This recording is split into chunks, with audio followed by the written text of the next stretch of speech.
الحمد لله الذي جعل رمضان شهر الصيام للمؤمنين والصلاة والسلام على أشرف الأنبياء والمرسلين سيدنا ومولانا محمد وعلى آله وأصحابه المجاهدين الطاهرين أما بعد. Ma'asyiral muslimin rahimakumullah. Dari jumlah 12 bulan yang ada dalam agama kita yang dihitung sejak Muharram sampai dengan bulan Zulqa'dah, maka Ramadan mendapat gelar Sayyidus Syuhur. Sayyidus Syuhur artinya raja, penghulu atau tuan dari seluruh bulan.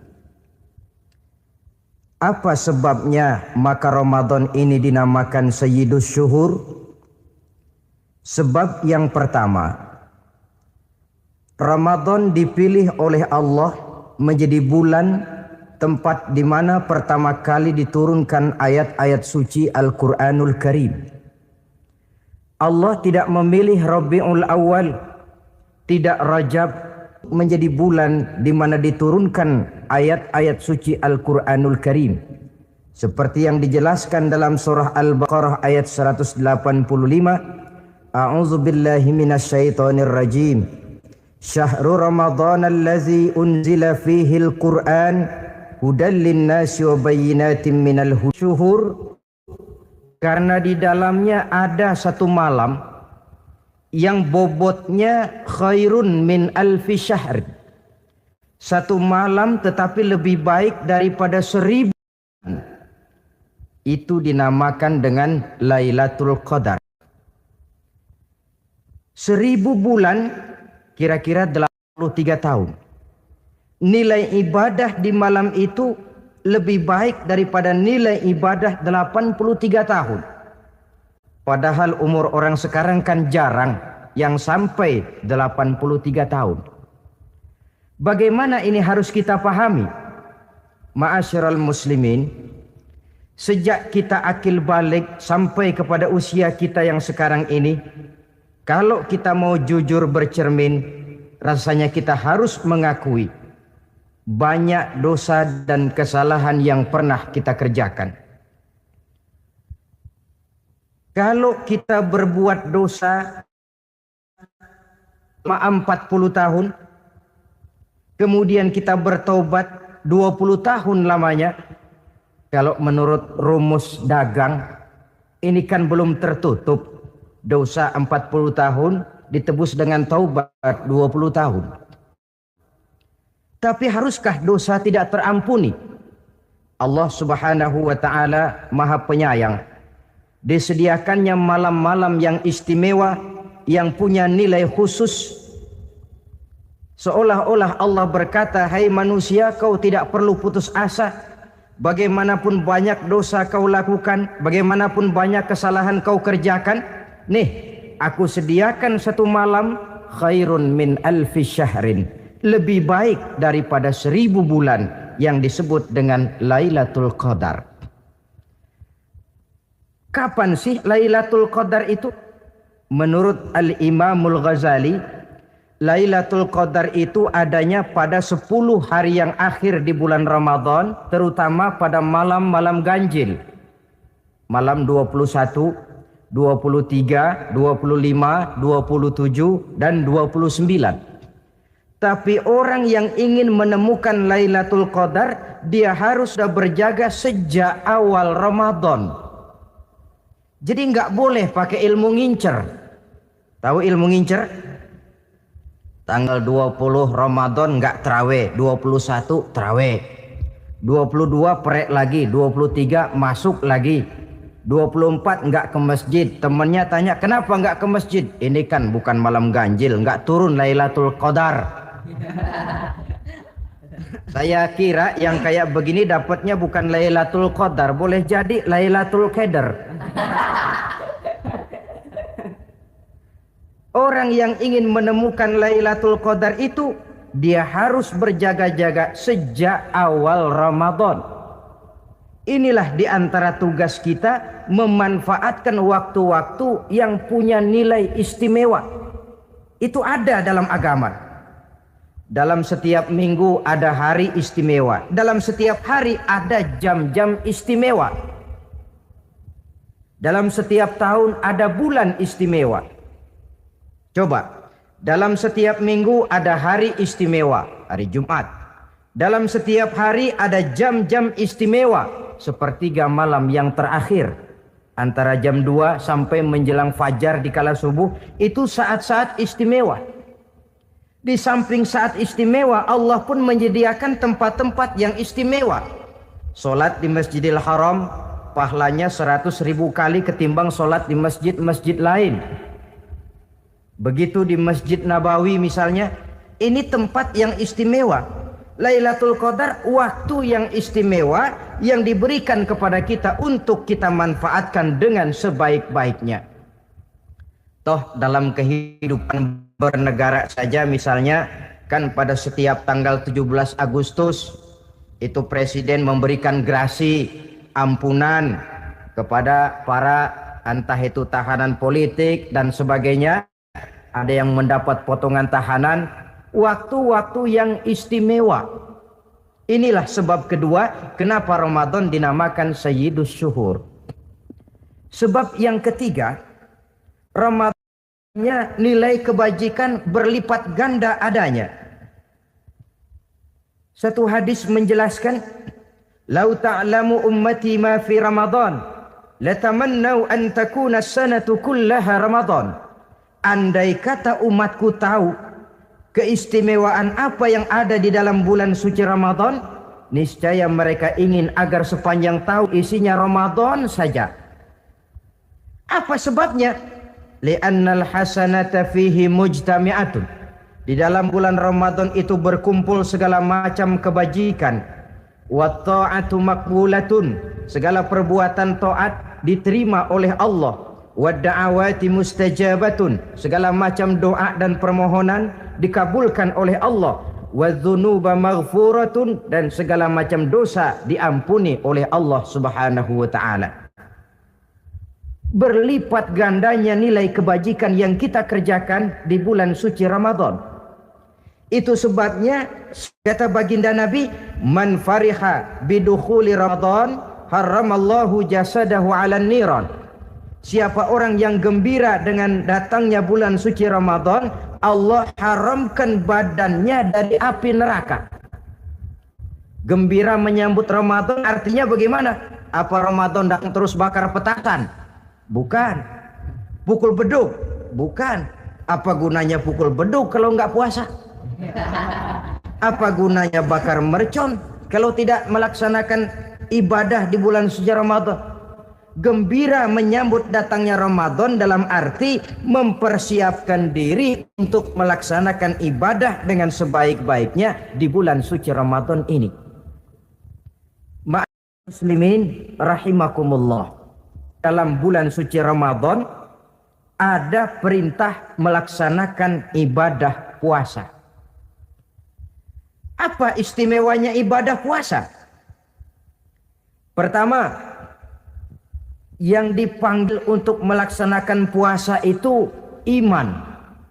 Ini panggilan istimewa. Allah menyatakan, "Ya ayyuhalladzina amanu kutiba alaikumusiyam." Hai orang-orang yang beriman, diwajibkan atas kamu berpuasa. Iman yang dipanggil untuk melaksanakan ibadah puasa. Contoh, satu hari di depan rumah kita lewat tukang pepaya, tukang duku, tukang duren. Kita panggil satu tukang pepaya, "Bang, pepaya, berhenti dulu sebentar." Kira-kira yang merasa tukang pepaya berhenti enggak? Berhenti. Ini tukang duku sama tukang duren berhenti enggak? Tidak. Tentu tidak berhenti karena tidak dipanggil. Ini Ramadan yang dipanggil orang-orang beriman. Hai orang-orang yang beriman, berhenti dulu sebentar.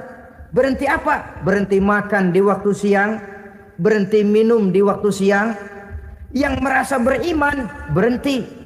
Yang tidak beriman langsung biar Ramadan siang-siang makan jalan terus, ngerokok, ngelepus terus. Kenapa? Tidak beriman, tidak merasa terpanggil oleh ayat tadi. Sekarang tukang pepaya lewat depan rumah, kita panggil, "Bang, pepaya berhenti dulu." Dia dengar tapi nggak mau berhenti. Apa kita bilang? "Kang pepaya budak." Dipanggil nggak mau berhenti. Ini ada orang ngaku beriman kepada Allah, Ramadan dipanggil disuruh berhenti makan siang, nggak berhenti juga. Mukmin budak. Disuruh berhenti minum di waktu siang, nggak berhenti juga. Mukmin budak. Ini istimewanya puasa. Panggilan difokuskan kepada iman. Hai orang-orang yang beriman. Allah tidak bilang hai orang-orang yang sudah masuk Islam. Tidak. Ya ayyuhallazina aslamu. Tidak. Ya ayyuhallazina amanu yang dipanggil. Hai orang-orang yang beriman. Nilai nurani yang paling dalam itu yang dipanggil melaksanakan ibadah puasa. Lalu orang beriman yang bagaimana yang wajib puasa? Pertama, dia sudah balik. Yang kedua, berakal sehat. Yang ketiga, dia mampu berpuasa. Orang beriman macam ini balik, berakal sehat, mampu melaksanakan puasa. Kalau cukup syarat ini, dia wajib puasa. Kurang syarat, tidak wajib puasa. Jadi kalau di bulan Ramadan ada teman kita tidak puasa, jangan heran barangkali syaratnya kurang. Cukup dalam hati saja, ini orang kurang syarat, makanya nggak puasa. Pak, itu teman saya kok nggak puasa? Nggak puasa, nggak puasa. Dia bukan orang beriman kali ah. Orang yang tidak beriman itu tidak wajib puasa. Beriman kok Pak? Iman, tapi nggak puasa, nggak puasa. Belum balik kali ah. Belum balik, cuma badan doang gede. Bongsor kali itu. Belum balik. Sudah kok Pak, sudah balik, sudah. Tapi nggak puasa, enggak. Gila kali dia ah. Akal itu tidak wajib puasa. Waras Pak, dia tidak gila, tidak. Barangkali dia tidak mampu melaksanakan puasa karena terkena uzur syar'i. Ini keistimewaan puasa yang pertama yang dipanggil melaksanakannya iman. Keistimewaan yang kedua, oleh karena yang dipanggil iman, maka puasa dinamakan ibadah sirriyah, ibadah rahasia. Kalau kita sembahyang, orang lihat kan? Lihat enggak? Ya. Kita bayar zakat, orang tahu. Kita pergi haji, apalagi pergi haji, sekampung nganterin. Tapi kita puasa atau tidak puasa, yang tahu kan cuma kita dan Allah saja. Pura-pura sedekah, nggak bisa. Pura-pura sholat, ketahuan. Gerakannya mesti canggung. Pura-pura pergi haji, kemana perginya? Tapi pura-pura puasa, gampang. Namanya ibadah sirriyah. Bulan puasa jam 8 pagi makan. Keluar rumah bibir lap yang kering. Jalan lemesin dikit. Ada angin belaga miring. Temennya tanya, "Lu lemas amat, gue lagi puasa nih." Orang lain bisa dibohongi. Sebab puasa memang merupakan ibadah sirriyah yang tahu cuma kita dan Allah saja. Karena dia ibadah rahasia, puasa ini sulit terkena penyakit riya. Ibadah yang lain karena kelihatan orang, gampang kena penyakit riya, to show only. Sholat karena kelihatan orang, gampang kena penyakit riya. Karena saya jadi imam, misalnya di belakang saya lihat ada mertua, wah saya bikinlah sembahyang saya mantap-mantap, pakai serban, pakai siwak, bahasanya saya paseh-pasehin kayak orang 16 tahun di Mekah. Wah, ufali warwal maghribi salah sarokaatin, Allahu Akbar. Surahnya saya cari yang panjang-panjang, Paling pendek sabbihis sama wadduha. Akibat apa itu? Riya, di belakang ada calon mertua.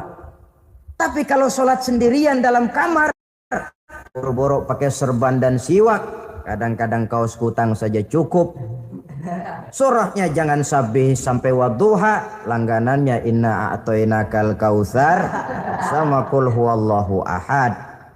Karena sholat terlihat orang, mudah kena penyakit riya. Sedekah pun begitu. Mulanya niatnya cuma mau sedekah 5.000, karena ada orang yang disegani naik 10.000, yang 5.000 sudah karena orang. Jadi ibadah yang lain itu mudah terkena riya, tapi juga mudah dinilai orang. Kita bisa saja bilang itu orang sholatnya khusyuk ya. Kenapa? Kelihatan dari gerakannya. Itu orang hajinya mabrur ya. Kenapa? Kelihatan dari tingkah lakunya setelah pulang haji. Itu orang sedekahnya berani ya. Kenapa? Ketahuan dari jumlahnya. Ibadah yang lain bisa dinilai, tapi puasa nggak bisa dinilai. Itu orang puasanya mantap bener ya. Kenapa? Beludah melulu. Itu bukan ukuran. Itulah sebabnya dia dinamakan ibadah sirriyah, ibadah yang abstrak, yang tahu cuma si pelaksana dan Allah saja. Ini keistimewaan puasa yang kedua. Yang ketiga, saudara-saudara, kalau ibadah-ibadah yang lain, ganjaran pahalanya itu dijelaskan oleh Allah. Sedekah kalau ikhlas pahalanya begini. Haji kalau mabrur pahalanya ini. Sembahyang berjamaah pahalanya ini. Untuk puasa tidak. Puasa Allah cuma bilang as-siyamu li wa ana ajzi bihi. Puasa adalah untukku, aku yang akan membalasnya. Berapa besar balasannya tidak dijelaskan oleh Allah. Apa artinya ini? Kalau saudara kerja, mandor bilang, sampean kerja sama saya, gaji satu hari 5.000. Ketahuan kan, sehari 5.000. Kita bisa kong kali kong. Ada mandor rajin, nggak ada mandor kendor.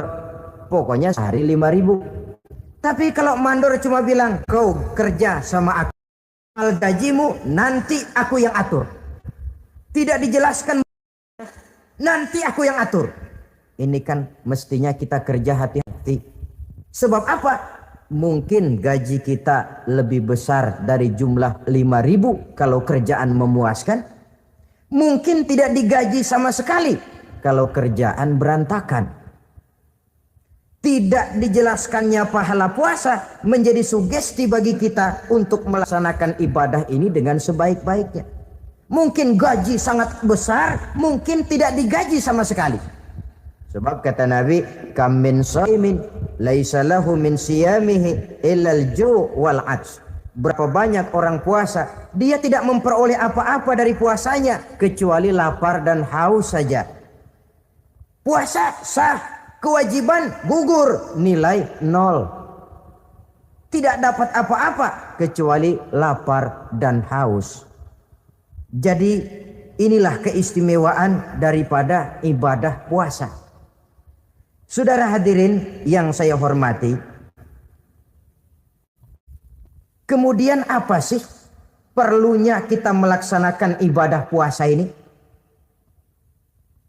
Pertama, kita perlu melaksanakan ibadah puasa agar dalam hidup ini kita bisa mengendalikan hawa nafsu.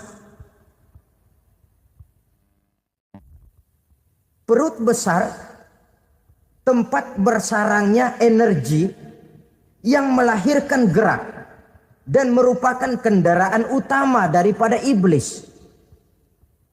Mudah menimbulkan rangsangan yang namanya syahwat. Kalau itu kita kendalikan, maka langkah hidup ini akan menjadi lurus karenanya. Benar kalau Nabi menyatakan, iza jaa Ramadan futihat abwabus sama wa ghulliqat abwabun nar wa sufsidatis sayatin. Apabila datang bulan suci Ramadan, dibuka pintu langit, dibuka pintu surga, ditutup pintu neraka, dan diikat setan-setan itu. Siapa yang ikat setan? Puasa kita. Dengan puasa kita mengendalikan nafsu. Kalau nafsu kita kendalikan, setan nggak berkutik. Jadi yang mengendalikan nafsu itu nilai puasa. Nafsu terkendali, setan terikat. Kalau puasa, kalau nggak puasa, setannya ngebludak.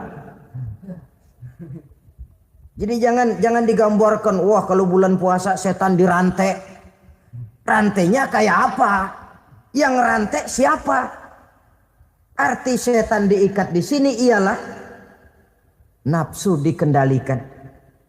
Dengan apa? Mengatur makan dan minum. Puasa kan sebenarnya logikanya mengatur perpindahan waktu makan dan minum saja.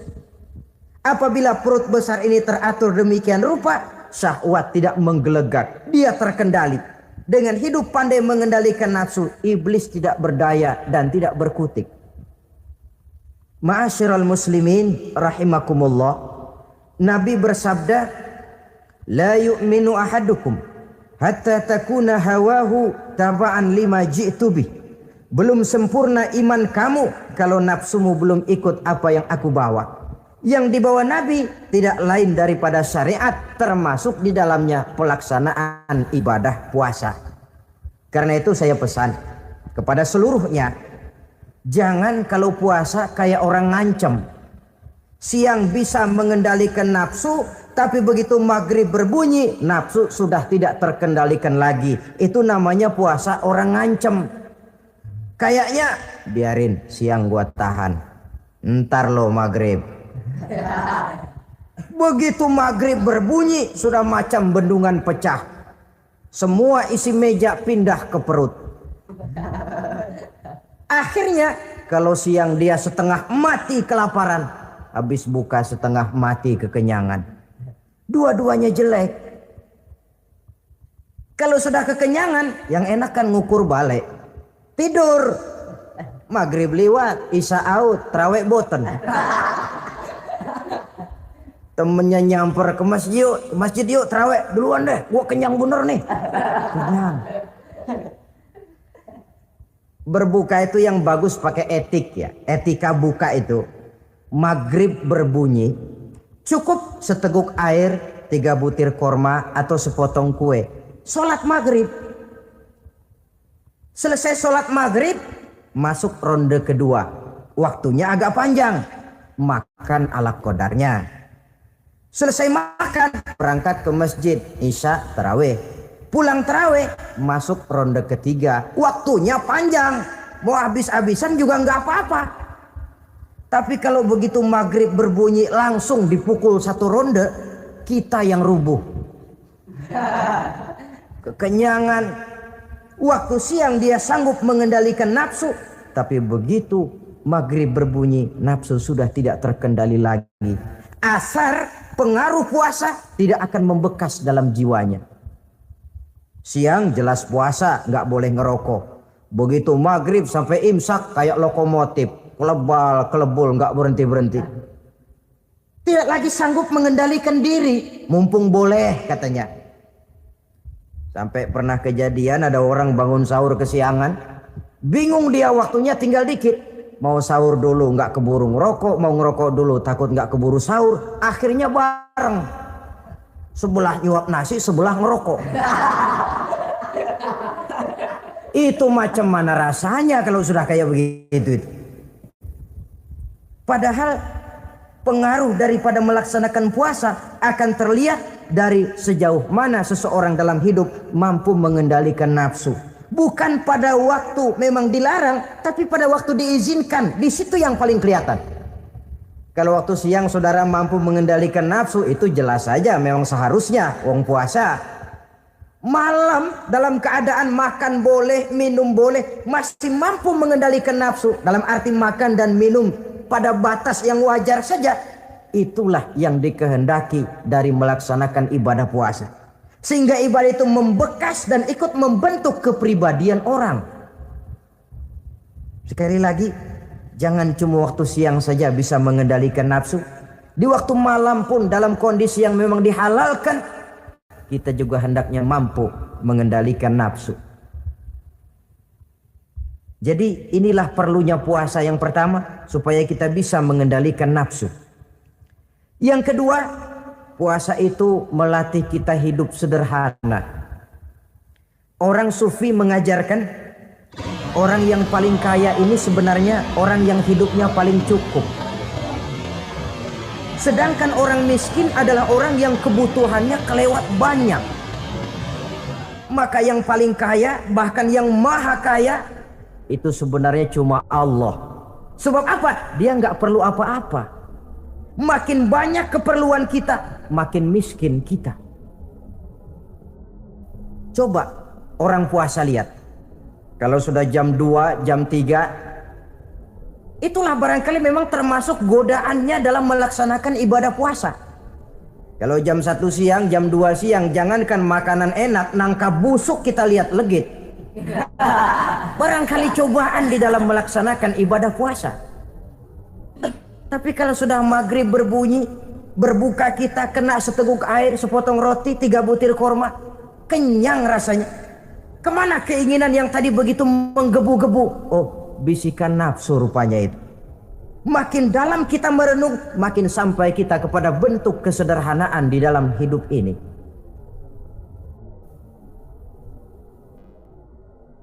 Jadi ibadah puasa membentuk pribadi seorang muslim untuk jauh daripada sifat tamak bin rakus alias rakah. Tamak itu berasal dari kalimat toma dalam bahasa Arab yang sifatnya sudah terukir dari hurufnya. Huruf to tengahnya bolong, huruf mim tengahnya bolong, huruf ain mulutnya mangap, perutnya gede. Jadi orang tamak macam itulah. Apapun yang diberikan Allah tidak pernah ada cukupnya dan tidak pernah ada syukurnya. Sehingga Nabi menjelaskan, lau anna libni adam wadiyani min zahabin labtagha lahuma thalisan wa la yamla'u jawfa ibna adam illa turab. Andai kata manusia mempunyai 2 buah ladang yang seluruhnya emas, tidak usah kepalang tanggung, ladang emas, 2 ladang semuanya ladang emas, dia tidak akan puas, dia akan mencari lagi ladang yang ketiga. Wala yamla'u jawfa ibna adam illa turab. Mulut manusia ini memang tidak akan pernah penuh kecuali kalau sudah diisi dengan tanah.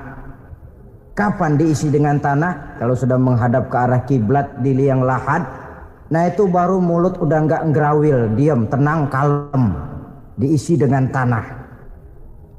Dengan demikian kita lihat bahwa puasa makin kita hayati, makin dekat kita kepada kesederhanaan di dalam kehidupan ini. Islam tidak melarang orang untuk kaya, untuk punya harta.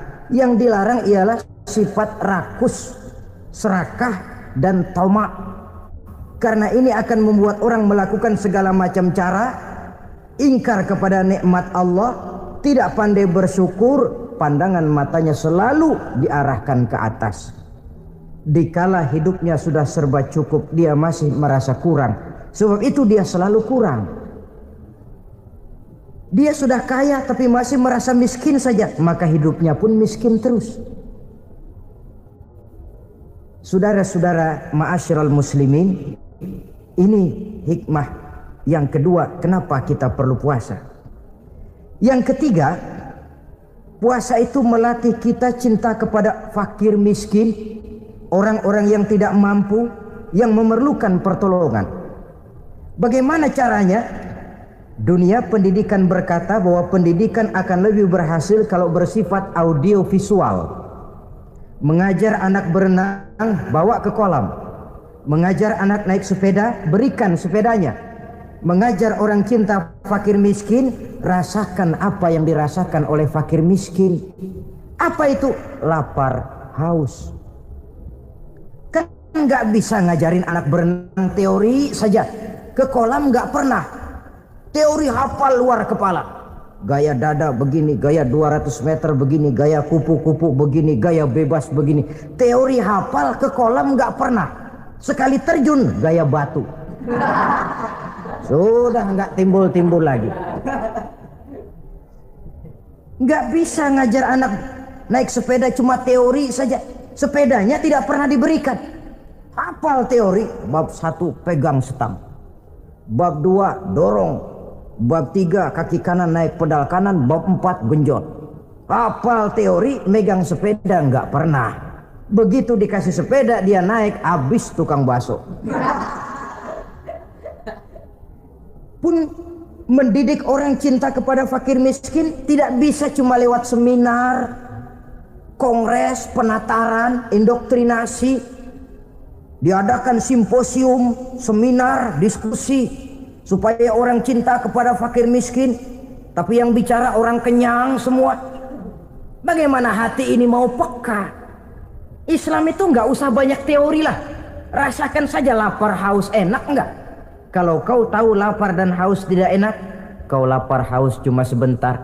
Habis maghrib, laparmu hilang, hausmu hilang. Bagaimana saudara-saudaramu muslimin yang terkapar di kolong-kolong jembatan? Yatim piatu yang hidup terlunta-lunta, perempuan-perempuan tua hidup miskin, anak pun banyak perlu uluran tangan. Lapangan kerja sulit, persaingan hidup makin tajam, meringkuk mereka di sudut-sudut kehidupan. Beratap langit, beralas bumi, tanpa tahu kapan hidup dan nasibnya akan berubah. Di situ pekalah hati untuk hidup tidak cuma buat kepentingan diri dan perut sendiri saja, tapi mampu memberikan pertolongan sesuai dengan kemampuan kepada mereka yang memang memerlukan. Sebuah hadis menyatakan, irhamu ahlal ardi yarhamkum man fis sama. Sayangilah apa yang ada di permukaan bumi, nanti yang di langit akan sayang kepadamu. Si kaya sayang kepada yang miskin lalu menolongnya, yang alim sayang kepada yang awam lalu membimbingnya, yang pemimpin sayang kepada rakyat lalu melindunginya. Yang di langit akan sayang kepada kita, akan turun rahmah berlimpah, akan tercipta keberkahan dan ketenangan dalam hidup. Tapi kalau sebaliknya, yang kaya malah nyantap yang miskin, yang pemimpin malah menggilas yang rakyat, yang alim malah membodoh-bodohi orang yang memang sudah bodoh, akan terwujudlah malapetaka. Bukan rahmah yang turun dari langit, tapi azab akan menimpa kita semua. Orang yang menghayati lapar, menghayati haus, akan timbul kepekaan sosial. Hidup tidak cuma untuk diri sendiri saja, tapi mampu melihat lingkungannya. Yang keempat, kita perlu puasa untuk menumbuh sifat jujur dan disiplin. Coba lihat, kalau tengah hari bulan puasa, andai kata saudara masuk ke dalam kamar seorang diri, saudara kunci dari luar, lalu saudara makan, tidak seorang pun tahu. Tapi kenapa itu tidak kita lakukan? Ada semacam perasaan malu. Malu kepada Allah. Iya, orang lain tidak tahu. Iya, manusia bisa saya bohongi, tapi Allah. Atau umpamanya waktu sholat zuhur, saudara sholat zuhur di masjid, umpama ketika ngambil air wudhu, giliran kekemur saudara korupsi dikit aja, telan. Jangankan orang lain, teman wudhu sebelah pun tidak tahu itu. Tapi kenapa tidak mau kita lakukan? Rasa malu kepada Allah. Di sini sumber nilai timbulnya kejujuran dan disiplin. Bukan berupa undang-undang mati yang dipaksakan dari luar, tapi timbul dari dalam jiwa dan nurani kita sendiri. Sikap jujur dan disiplin. Yang terakhir, kita perlu puasa untuk memelihara kesehatan. Kata Nabi, sumu tasihhu, berpuasalah kamu, badanmu akan sehat. Sebab apa? Saya katakan tadi, semua energi dihasilkan dari perut besar sini. Itu makanan yang kita makan, mulai dari keju sampai singkong, mulai dari hamburger sampai combro, masuk perut besar, digiling. lalu ditransfer ke seluruh tubuh oleh perut besar ini. Mekanisme kerjanya persis pabrik besar yang kalau kita hayati, Allahu Akbar, wa tabarakallah ahsanul khaliqin. Ini tangan supaya kuat kerja perlu vitamin apa? Kirim ke tangan. Mata supaya awas perlu vitamin apa? Kirim ke mata. Bibir supaya nggak pecah perlu vitamin apa? Kirim ke bibir. Oleh perut besar ditransfer ke seluruh tubuh. Sisanya yang nggak perlu keluar jalan belakang. Kalau perut besar ini terus-menerus bekerja, ibarat mesin diforsir, dia akan cepat rusak. Maka datang bulan Ramadan, perut besar itu jangan terlalu diporsir, diberikan tenggang waktu istirahat. Sehingga Nabi memberikan jaminan, sumu tasihhu, berpuasalah kamu, pasti kamu akan sehat. Buktinya orang mati kelaparan banyak, tapi yang mati karena puasa, kalau puasanya betul, nggak ada. Maka Islam itu agama yang sesuai dengan fitrah, ya. Buktinya apa? Puasa wisol itu bukan saja tidak boleh, tapi haram. Puasa wisol artinya puasa nyambung, dari pagi sampai maghrib sampai malam sampai besok pagi lagi terus-terusan puasa, haram, karena itu bertentangan dengan fitrah. Islam tidak, cukup dari waktu imsak sampai datang waktu maghrib. Kenapa? Menurut perhitungan itu sesuai dengan daya kemampuan maksimal manusia. Sudah diukur itu. Wong Allah yang bikin manusia kok. Jadi kalau Allah perintah puasa, itu sudah dalam kemampuan daya tampung dari kapasitas yang dimiliki manusia. Orang mati kelaparan banyak, yang mati karena puasa nggak ada. Belum pernah saya dengar ada warta berita, sari berita-berita penting dalam siaran ini, gara-gara bulan puasa orang Islam pada mati. Nggak ada. Yang mati kelaparan banyak, tapi yang mati karena puasa tidak ada. Nabi menjamin, sumu tasihhu, berpuasalah kamu, pasti badanmu akan sehat. Ma'asyiral muslimin, kalau sudah tahu kita apa perlunya kita berpuasa, pembicaraan akan saya lanjutkan bagaimana seharusnya kita puasa. Puasa yang ideal itu yang bagaimana? Al-Imamul Ghazali menjelaskan, orang yang puasa itu ada 3 macam. Pertama, saumul awam, puasanya orang kebanyakan. Orang macam ini merasa sudah puasa asal tidak makan, tidak minum, puasa sudah. Pokoknya tidak makan, tidak minum, itulah puasa. Ini puasanya orang awam. Matanya tidak pernah puasa, kupingnya tidak puasa, kakinya tidak puasa, tangannya tidak puasa.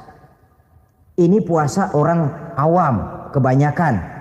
Hasilnya tidak mustahil seperti yang dikatakan Nabi tadi. Berapa banyak orang puasa tidak mendapat apa-apa dari puasanya kecuali lapar dan haus. Puasa sah, kewajiban gugur, nilai 0.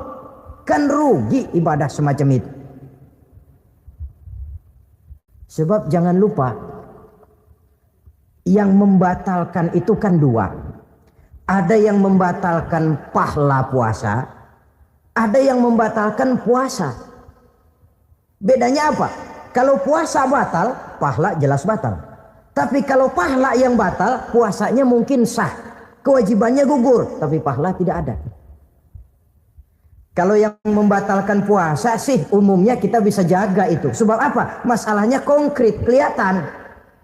Apa yang membatalkan puasa? Misalnya makan dan minum yang disengaja walaupun sedikit, batal. Sedikit tapi sengaja tidak mengenyangkan, batal. Namanya pentol korek yang kecil itu. Sengaja telan waktu puasa, batal. Kan sedikit Pak, nggak kenyang kok. Sengaja. Sengaja itu yang bikin batal. Tapi kalau tidak sengaja seperti lupa, itu tidak batal. Misalnya hari pertama puasa, habis sembahyang subuh tidur, bangun jam 8, lupa kebiasaan, langsung aja nyerbu ke dapur. Dapat piring setengah, ingat, astagfirullah lagi puasa, betul. Setelah ingat bagaimana? Yang masih ada di mulut keluarkan, berkemur, lanjutkan puasanya, sah. Perkara sepiring setengah yang udah kadang masuk bagaimana Pak? Itu rezeki. Lawang orang lupa. Lupa itu kan jenis yang ma'fu anhu, jenis yang dimaafkan. Makan dan minum yang disengaja walaupun sedikit, batal. Batal puasanya. Apalagi muntah yang disengaja, batal puasa itu. Ukuran sengaja kan kita tahu. Apalagi hilang akal seperti gila atau pingsan, batal puasa.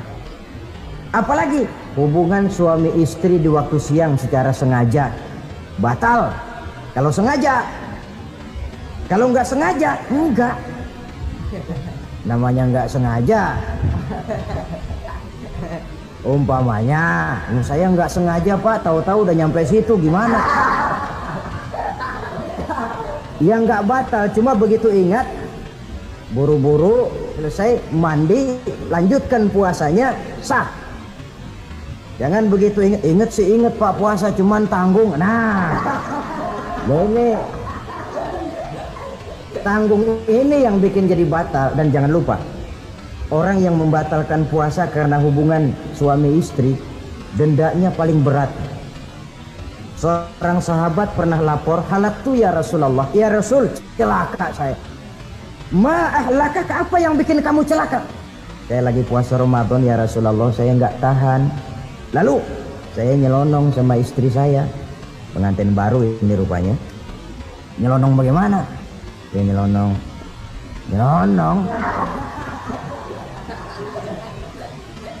Melanggar dia, tapi jujur, lapor. Kata Rasul, ya sudah, bayar dendanya. Dendanya apa ya Rasulullah? Bebaskan budak. Saya nggak punya budak ya Rasulullah. Tidak punya. Puasa 2 bulan berturut-turut, tidak boleh diselang-seling. Syahraini mutatabi'aini, 2 bulan berturut-turut, tidak boleh diselang-seling. Gimana? Sanggup puasa 2 bulan berturut-turut? Enggak kuat ya Rasulullah. Enggak kuat. Ramadan yang sebulan aja saya nyelonong, apalagi 2 bulan. Kalau kau tidak kuat juga, beri makan 60 fakir miskin, 1 orang 1 mod ya Rasulullah. Apalagi jangan memberi makan 60 fakir miskin. Wong istri saya di rumah sehari masak, 3 hari libur. Saya orang susah ya Rasulullah. Saya pikir lagian nih orang kebangetan juga, udah melarat sama larangan berani. Rasul masuk ke dalam kamar, keluar kembali bawa sekeranjang kecil kurma. Kalau kau tidak punya apa-apa, bawa pulang nih, sedekahkan kepada orang-orang miskin di kampungmu sebagai pembayar dendamu ya Rasulullah. Apalagi di kampung saya itu yang paling miskin saya. Waduh, rusak benerin orang. Apa marah Rasul? Beliau malah senyum. Ya sudah, kalau memang yang paling miskin kamu, bawa pulang saja itu korma, beri makan anak istrimu di rumah. Orang ini udah ngelanggar larangan, dapat korma lagi. Yang kedua, watak hukum Islam itu elastis, fleksibel, tidak kaku. Tidak kalau sudah begitu ya mesti begitu, itu tidak. Yang sering kaku kan kitanya umat Islam di dalam memahami Islam. Saudara hadirin yang saya hormati, yang tidak boleh itu pun di waktu siang. Kalau malam sejak maghrib sampai sebelum imsak, pada awal perintah puasa tidak boleh. Tapi ternyata banyak juga yang nyerempet-nyerempet. Sampai Allah turunkan, uhilla lakum lailatas siyami arrafasu ila nisaikum. Dihalalkan bagi kamu pada malam puasa bergaul dengan istrimu. Jadi barangkali di antara pendengar ini ada yang pengantin baru, tolong sabarlah di waktu siang. Tunggu maghrib berbunyi. Kalau sudah maghrib habis buka, mau buka lagi juga nggak apa-apa. Terserah saja. Ini yang membatalkan puasa. Yang kita sulit mengontrol, yang membatalkan pahalanya. Apa misalnya? Ngomong-ngomongin orang. Puasa, ngomongin orang jalan terus. Itu ya tetangga kita. Kenapa emang? Oh, anu. Kita sih bukan ngomongin orang ini. Bukan ngomongin orang katanya. Ngomongin tuyul. Anu. Bohong. Orang puasa bohong, apa puasanya batal? Tidak. Puasanya sah. Yang batal mungkin pahalanya. Saudara-saudara, ma'asyiral muslimin rahimakumullah. Mata, terutama di kota-kota besar, menjaga mata ini kadang-kadang kita nggak pengen lihat tapi kelihatan. Sebab itu memang yang tidak boleh ngeliatin. Kalau kelihatan lain, kelihatan itu kan rezeki. Orang kita nggak mau tapi kelihatan. Yang kelihatan itu sebentar.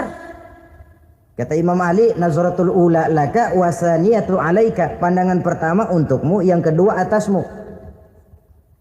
Jadi begitu kelihatan, ya sudah. Jangan kelihatan tapi manteng aja nggak mau. Ya ini mantengnya ini yang jadi urusan. Saudara hadirin yang saya hormati, dengan kata lain,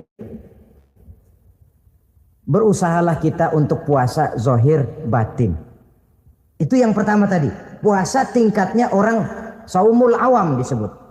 Tingkat yang kedua, saumul khawas, puasanya orang khusus.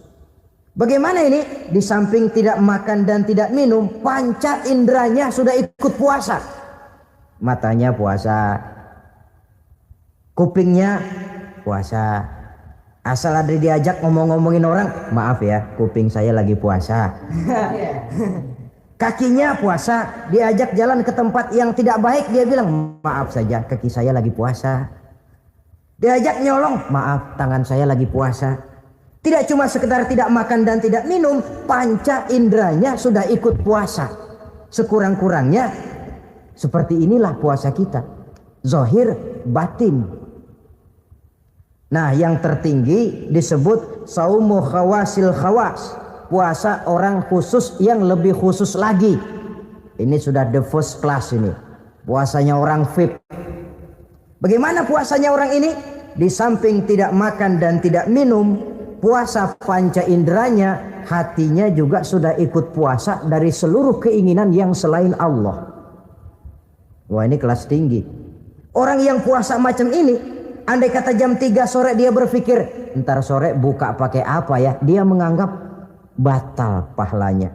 Kenapa? Masih mikirin makanan. Kalau kita kan bukan cuma mikirin, ngancem.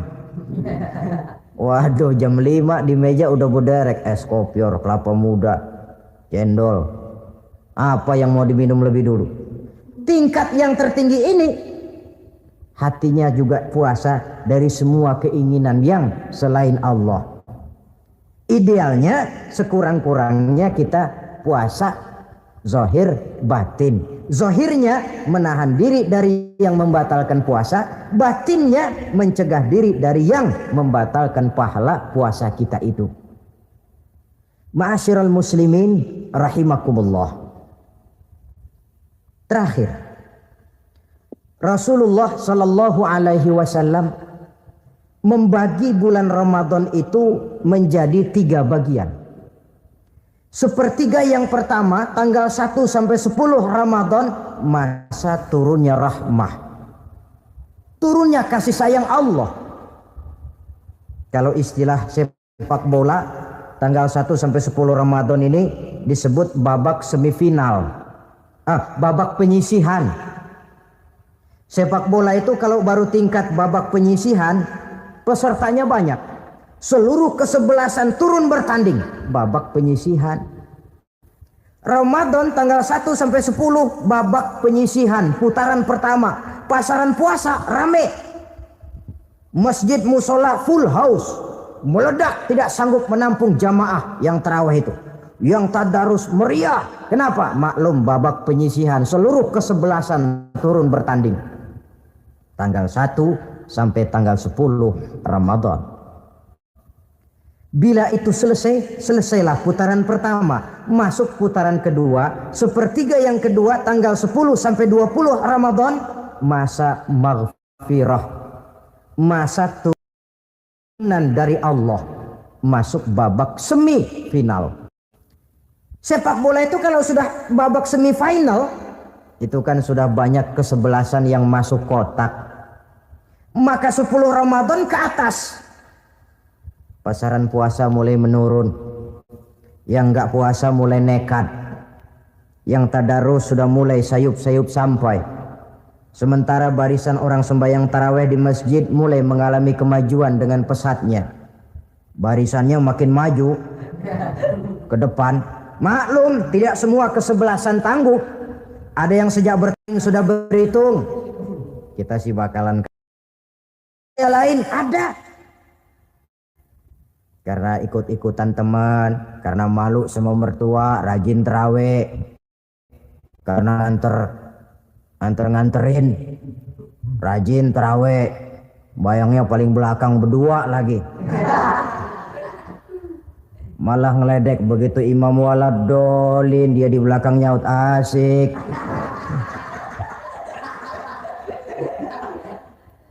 Yang kayak begini ini sudah nggak bakal tahan lama, akan gugur di babak semifinal. Puncaknya putaran terakhir tanggal 20 sampai akhir Ramadan, masa itkun minan nar, masa pembebasan dari api neraka. Masuk babak final.